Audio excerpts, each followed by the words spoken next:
Pixel seems to struggle with who its target audience is. I mean, we're talking about retro gaming arcade style characters invading the Earth, and these are the kind of characters which were around, say, in the 80s. So, when I was a kid, stuff like Pac-Man and Donkey Kong and Centipede, characters that some children these days might actually not be all that familiar with. But it's set in an adult kind of setting, so you have adult concepts and adult themes, and certainly some, adult references which are very out of place with this sort of childish sort of setting. Let me explain. So some of the violence, being retro arcade gaming kind of violence, is what you'd expect. So there's laser guns and laser beams. There's, these 8-bit characters which are invading. They get shot, people get swallowed and eaten and pixelated and transported up to the mothership and that kind of thing.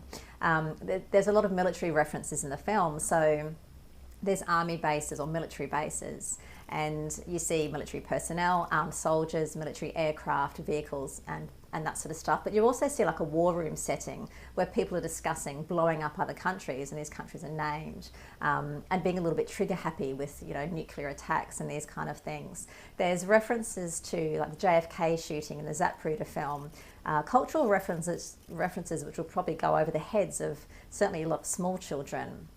Other kinds of violence is, there is one character who is punched so hard he's thrown from a moving vehicle. There's people who are sort of slapped. There is a character who is in prison. He's chained, his arms and legs are chained, and a list of his offences are read out. And again, it's stuff like hacking and things like that. You see a lot of mass devastation and destruction. Some famous world landmarks are destroyed or damaged. Places like Taj Mahal, London's Hyde Park, Washington Monument, and New York City. Buildings, apartment blocks, and streets are kind of under attack. So you see these sort of crumble and fall apart. In these scenes, there's a sense of mass panic. So you see people screaming and running and shouting, vehicles being destroyed, eaten, or falling apart. You see a vehicle fly into water. The driver is unhurt. But quite a lot of damage, if you like. Sex and nudity. There isn't actually any sex, but there is kissing, flirting, ogling. There's a discussion of, I guess, some adult kind of things like divorce, cheating, infidelity. There's one character, her husband has just left her for a much younger woman, and another man talks about his ex-wife who left him for another man. So these kind of things come up a few times in the film. But bizarrely, there's a few kind of very adult concepts discussed. So one character talks a few times about wanting to have a threesome with two famous female celebrities. Now, the word threesome isn't actually used, but you very much get the idea of what he is suggesting. Again, smaller children might not understand the reference, but it certainly is there. There is a lot of skimpy clothing and scantily dressed people during the film. Some bare midriffs are shown, bare shoulders. You see low-cut clothing, gym wear, swimwear, and one character in a ballroom scene has this beautiful gown which is split right up between her legs up to about her bikini line. Again, in terms of the sex though and the adultness of it, there's the homosexuality references. So, if men hug or touch each other, there's always a derogatory kind of, oh, you must be gay joke attached to that. And like I said, there's references about threesomes and things like that. So as I say, it's kind of this like kid-friendly concept in an adult setting, and it's a bit hard to reconcile the two of where it's supposed to meet.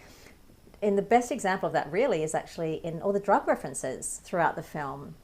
There is a man who has a bottle of chloroform, and another man says, oh, were you going to drug me? And the implication is certainly that he was intending to do that. There's also mention of drugs. So roofies are mentioned. There's a reference to magic mushrooms, and drug room dorm room party is mentioned as well. So again, a bit out of place, maybe not.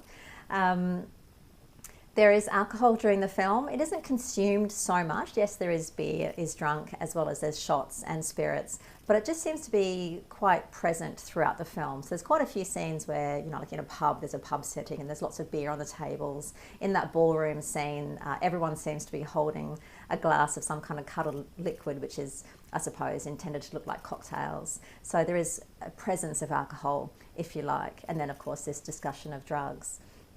Offensive language, there is a bit of swearing in the film. The S word is said quite a few times, as well as A words and B words and sort of the slang terms for bodily parts and functions. Quite a bit of mild misogyny in the film. Women never tend to get a good rap in Adam Sandler films, and this film is no exception.